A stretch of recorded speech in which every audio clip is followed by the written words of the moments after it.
జీవితంలో ఒక్కసారైనా చేయాల్సిన యాత్ర చార్ధామ్. లత గారి ఆధ్వర్యంలో సంప్రదించండి. నమస్తే, వెల్కమ్ టు సుమన్ టీవీ. నేను పద్మిని. ప్రస్తుతంతో పాటు ప్రముఖ ఆధ్యాత్మికవేత్త, వాస్తు జ్యోతిష పండితులు, రాజరాజేశ్వరి ఉపాసకులు డాక్టర్ సూరంపూడి భానుకోటేశ్వరి గారు మనతో పాటు ఉన్నారు. మాట్లాడదాం. మేడం నమస్తే. మేడం జై శ్రీరామ్. శ్రీమాత్రే నమః. శ్రీ గురుభ్యో నమః. ఇంటిని చూసి ఇల్లాల్ని చూడు అని ఖచ్చితంగా చెప్తూ ఉంటారు. అసలు ఇంటికి ఎంటర్ అవుతూనే పాజిటివ్ వైబ్ని ఏదైనా మనకి ఇస్తోంది, చూపిస్తోంది, అబ్బా ఏంటి ఇల్లాలు ఎంత మహాసాధ్వి అని చెప్తోంది అని అంటే ఫస్ట్ గడప చూస్తే తెలుసు. ఏమండి, గడప ఎంత అందంగా కొన్ని కొన్ని ఇళ్ళల్లో చూస్తుంటే రెండు కళ్ళు చాలు, లక్ష్మి అక్కడ ఆ గడప మీద కనబడుతుంటుంది. ఆ ముగ్గు కానీ ఆ గడప, ఆ శ్రద్ధ అద్భుతం. అది ప్రతి ఒక్కరికి ఉండాలి. నిజంగానే గడప పూజ అనేది అసలు ఎలా చేసుకోవాలి, గడపకి మనం ఇచ్చేటటువంటి ఆ మర్యాద, ఆ పూజించేటటువంటి విధానం చేత లక్ష్మి అనుగ్రహాన్ని పొందేటటువంటి పరిస్థితి ఉంటుందా? అసలు గడప పూజ అంటే ఏంటి, ఎలా చేసుకోవాల్సి ఉంటుంది చెప్తారా? చాలా మంచి సబ్జెక్ట్ తీసుకున్నారు. ద్వారలక్ష్మి పూజ. మనం అందుకే ఏదన్నా కన్స్ట్రక్షన్ చేసేప్పుడు కూడా ఓన్ హౌసెస్ కూడా డోర్లు పెట్టేప్పుడు ప్రత్యేకమైన పూజ చేస్తారు. మనకి నోముల్లో కూడా ఉంటుంది పద్మని, గడప గౌరీ నోము అని ఒక నోము ఉంటుంది. ఆ నోము పట్టినప్పుడు ఏంటంటే ఒక చిన్న కథ ఉంటుంది. సంవత్సరం పొడుగుతా ఆ కథ చదువుకొని అక్షంతలు వేసుకోవాలి. గడపకి పసుపు రాసి బొట్టు పెట్టాలి. సంవత్సరం అంతా చేయాలి. అలాగే పూలతోటి అలంకరించాలి. ఓపుకున్న వాళ్ళు దీపారాధన కూడా చేసి, లేకపోయినా పర్లేదు, గడపని చక్కగా పసుపు రాసి కడిగి పసుపు రాసి బొట్టు పెట్టి. అయితే ప్రాబ్లం ఎక్కడ వస్తుందంటే 4 రోజులు బ్రేక్ వస్తుంది కదా, అప్పుడు 4 గడపలకి చేయాలి. Okay okay. అలా మీరు పూతాంబూలం పండుతాంబూలం ఐడియా ఉండే ఉంటుంది కదా. ఇప్పుడు 4 రోజులు బ్రేక్ వస్తే రోజు ఒక ముత్తైదుకి ఇవ్వాలి. 4 రోజులు బ్రేక్ వస్తే 4 ముత్తైదుకి ఇవ్వాలి. మీరు ఏదో అడుగుతున్నారు. నలుగురికి ఇవ్వటం ఓకే. ఇవాళ రేపు ఇల్లు చూస్తున్నారా, ఒక్క గడప కూడా ఉండట్లేదు. ఒక్క గడప కూడా ఎంత ఘోరం అండి. ఇది వరకు ఒకనొక సమయంలో, ఒకనొక కాలంలో, అంటే ఒక 25 సంవత్సరాలు వెనక్కి వెళ్తే గడప చాలా పెద్దగా ఉండేది. అరుగు ఉండేది, ఇంటి ముందు అరుగు ఉండేది. గడప కూడా ఎంత పెద్ద ద్వారబంధాలు ఉండేవి. అందుకే కదా గడప దాటితే గారెలు పంచేవాళ్ళు పసిపిల్లలకి. గడప దాటలేనంత ఉండేది. ఇంత పెద్దది ఉండేది గడప. వంటింట్లో కూడా గడపలు పెద్దవి ఉండేవి. అందుకే ఆడవాళ్ళు మడి విప్పాక అక్కడే పడుకుంటారు. గడప మీద పడుకోకూడదు, గడప మీద చేయకూడని పనులు చేయకూడదు. కూర్చోవడం అయితే అసలే కూర్చోకూడదు, తొక్కకూడదు, అస్సలు తొక్కకూడదండి. ఈ విషయం అయితే మీరు అడ్రస్ చేయాలి. ఎవరన్నా అసలు ఆ గడప దగ్గర నుంచొని కాలు గడప మీద దున్నపోతున్న కోపం వస్తుంది ఈ మాట. నిజంగా కాలు తొక్కుకుంటూ వెళ్ళడం, లేకపోతే దాని మీద కాలు పెట్టి మాట్లాడతారు. అది అస్సలు మంచి పని కాదు. అది ఉంటే మటుకు నేను వెంటనే మొహమాటం లేకుండా చెప్తాను, గడప తొక్కకండి, గడప మీద కాలు పెట్టకండి, అక్కడ నుంచొని మాట్లాడకండి. గడప దగ్గర అసలు ఇప్పుడు మనం ఇక్కడ కూర్చున్నాము, మన తల మీద ఎవరైనా ఇక్కడ వచ్చి ఇలాగ నుంచి అని మాట్లాడుతుంటే మనకెంత చికాకేస్తుంది. మరి అలా గడప దగ్గర ఎలా మనం చేస్తాం? అలా చేయకూడదు. గడప దగ్గర మనం మాట్లాడే మాటలు కూడా జాగ్రత్తగా మాట్లాడాలి. గడప దాటుతూ ఏ అమంగళాలు మాట్లాడకూడదు. గడప లోపలికి వస్తూ కానీ బయటికి వెళ్తూ కానీ మంచి మాటలే మాట్లాడాలి. సపోజ్ ఇంట్లో నుంచి మగవాళ్ళు బయటికి వెళ్తున్నారు అనుకోండి, ఎగ్జాంపుల్కి, బియ్యం అయిపోయే తేవాలి ఇలా కూడా చెప్పకూడదు. అయిపోయే తెస్తాం అన్నట్టు వాళ్ళు వెళ్ళకూడదు. నిండుకున్నా అని చెప్తాను, బట్ ముందే చెప్పాలి. గడప దాటేప్పుడు మనం ఏం మాట్లాడతాం అన్నది డెఫినెట్ గా ఒక వైటల్ రోల్ ప్లే చేస్తుంది. అస్సలు గడప తక్కకూడదు. అది చాలా ఇది. మనం ఎందుకు మరి పండుగలు వస్తే గడపకి ముగ్గు పెట్టి గుమ్మానికి పచ్చ తోరణం కట్టి బంతిపూల తోరణాలు మనం ఎందుకు కడతాము? గడప లక్ష్మీప్రదం కాబట్టి.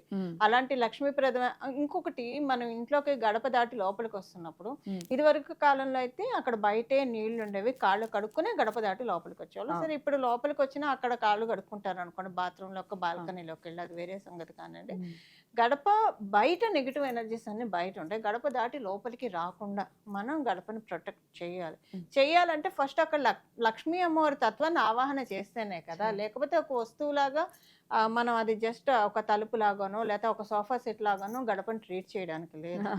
అలా చేయకుండా ఉండాలంటే ప్రతి మంగళవారం, ప్రతి శుక్రవారం, అసలు మామూలుగా కూడా ఇంటికి దుష్టి దోషాలు ఉన్నాయి, ఇంటికి నరదిష్టి నరపీడ ఉందన్నప్పుడు ఎవరైనా చేయొచ్చు. 5 గురువారాలు, 5 ఆదివారాలు. నేను ఇదివరకు రామదేవునికి రామదేవుని కథ ఇప్పుడు చదువుకుంటూ ఉన్నాను, బట్ ఇదివరకు విధి విధానాలతో అన్ని చేసేదాన్ని. ఒకసారి మీరు చెప్పాలండి ఒక వీడియో, నా కోసం అయినా చెప్పాలి. రామదేవుని కథ నేను చేసుకోవాలి. షూర్, నెక్స్ట్ వీడియోలో చేద్దాం. అది చేసినప్పుడు ఆదివారం, గురువారం తప్పకుండా నా దగ్గర గంగాజలం ఉంది. ఆ నీళ్ళల్లో కొంచెం మామూలు నీళ్ళు కలిపి గడపని కడిగి ఆ చక్కగా పసుపు రాసి బొట్టు పెట్టి అలా చేసేదాన్ని.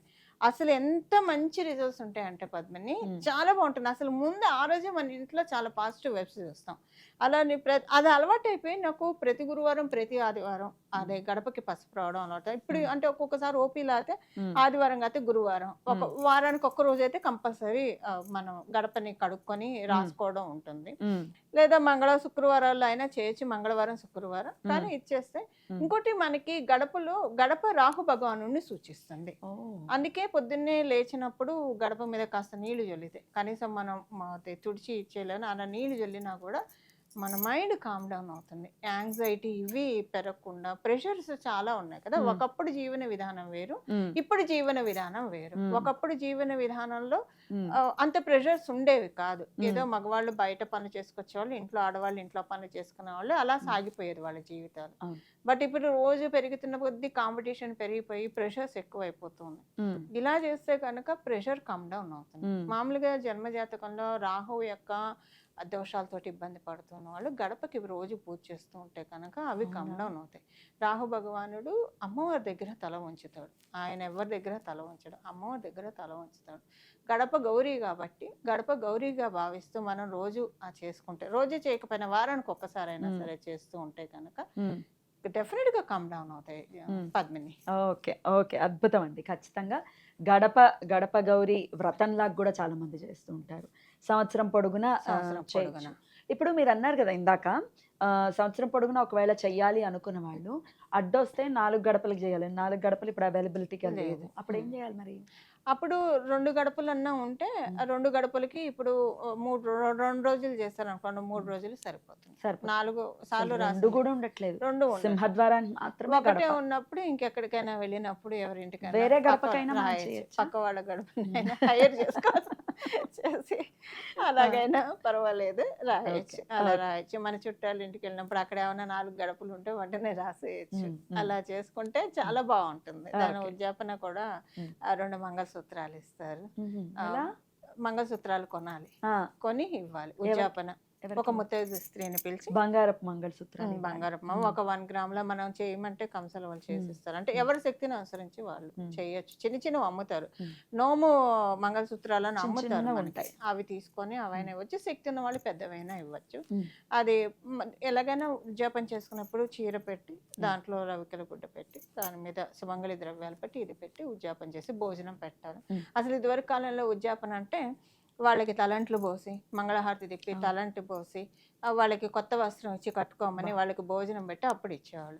ఇప్పుడు ఏం చేస్తున్నారంటే కాలగమనంలో వాళ్ళకి ఒక షాంపూ ప్యాకెట్, కుంకుడికాయల ముందే రోజే ఇచ్చి తలంటి పోసుకొని రండి అమ్మ అని చెప్పి అలా చేస్తున్నారు. అలా చేయగలిగే వాళ్ళు అలా చేయొచ్చు. లేదా మామూలుగా మన ఇంటికి వాళ్ళని శుచిలో వచ్చినప్పుడు ఇలాగైనా చేయొచ్చు. సంవత్సరం పాటు చదువుకొని అక్షంతలు వేసుకొని గడప తుడిచి ముగ్గు వేసి గడప పూజ సింపుల్. గడప కడిగేసుకుంటాము, ముగ్గేస్తాము, అంతే. అదే మనం పసుపు కుంకుమను పెట్టేస్తాము, ముగ్గేస్తాం, అంతే. రథసప్తమి రోజు పట్టాలి, లేదా మాఘమాసంలో వచ్చే పౌర్ణమైనా పట్టచ్చు, శివరాత్రి రోజైనా పట్టచ్చు. ఈ 3 రోజుల్లో ఎప్పుడైనా వ్రతం పట్టచ్చు, నోము పట్టచ్చు. ఓకే. మరి మధ్యలో ఏదైనా అశౌచం వచ్చింది అనుకోండి, సూతకన్నా ఇంకా చేయకూడదు, ఆపేసేయాలి. మళ్ళీ పట్టాలి నోము. మళ్ళీ పట్టాలి. అశౌచం వస్తే మటుకు అంటే జాత శౌచం, మృత శౌచం ఉంటుంది. ఇప్పుడు జాత శౌచం అంటే 11 రోజులు అయ్యాక చెయ్యొచ్చు, అది పుణ్యం. పుణ్యం కాబట్టి పురుడు పుణ్యం అంటాం కదా. మృత శౌచం వస్తే మటుకు ఇంక చేయకూడదు. వాళ్ళకి సంవత్సరం పాటు అవి మాసికాల సంవత్సరం చేయాలంటే మటుకు ఇంకా అది ఆపేసేయాలి, మళ్ళీ మొదలు పెట్టుకోవాలి. కొంతమందికి ప్రెగ్నెన్సీ వస్తుంది, అప్పుడు కూడా ఆపేసేయాలి. ప్రెగ్నెన్సీ అప్పుడు కూడా ఆపేయాలి. ఎందుకంటే మనం 5 నెలలు అయ్యాక ఇంకా చేయకూడదు. అంటే ఇప్పుడు అత్తగారు చేసుకుంటుంది అనుకోండి, కోడలికి ప్రెగ్నెన్సీ వచ్చింది అనుకోండి, అత్తగారు చేసుకోవచ్చు కదా. చేసే కొత్త కోడలికి వస్తే అదే అదే అప్పుడు ఇప్పుడు మొదలు పెట్టారు, నెల తప్పారు అనుకోండి, అది సంవత్సరం పాటు చేయాలి. వీళ్ళు ఒక 3 నెలలు చేయగలుగుతారు, 4 నెలలు, ఇంకా తర్వాత చేయకూడదు కదా, మహా అయితే 5 నెలలు. అందుకని ఆపేసేసి తర్వాత కంటిన్యూ చేసుకోవచ్చు. అద్భుతం అండి. గడప మళ్ళీ పట్టి చేసుకోవడం ఉంటుంది. గడపకి మనం ఎంతైతే గౌరవాన్ని ఇస్తామో తిరిగి అంతే గౌరవాన్ని ఖచ్చితంగా పొందుతాము. ఎడ్జి కదా అది. గడప ఒక రకంగా మన ఇంటికి గ్రామ దేవత, కొమ్ము కాస్తుంది. దుష్టశక్తులు మన ఇంట్లోకి రానియకుండా అమ్మవారు కొమ్ము కాస్తుంది. ఇది మన సనాతన ధర్మంలోనే ప్రతి స్త్రీలకి ఈ విషయం తెలుసు. ఖచ్చితంగా అద్భుతం అండి. చాలా చక్కగా తెలియజేశారు. నెక్స్ట్ వీడియోలో అస్సలు మర్చిపోకుండా రామదేవుని కథ గురించి తెలుసుకుందాం. Thank you madam. నమస్తే. మంగళం. నమో భగవతే వాసుదేవాయ. జై శ్రీరామ్. జై శ్రీరామ్.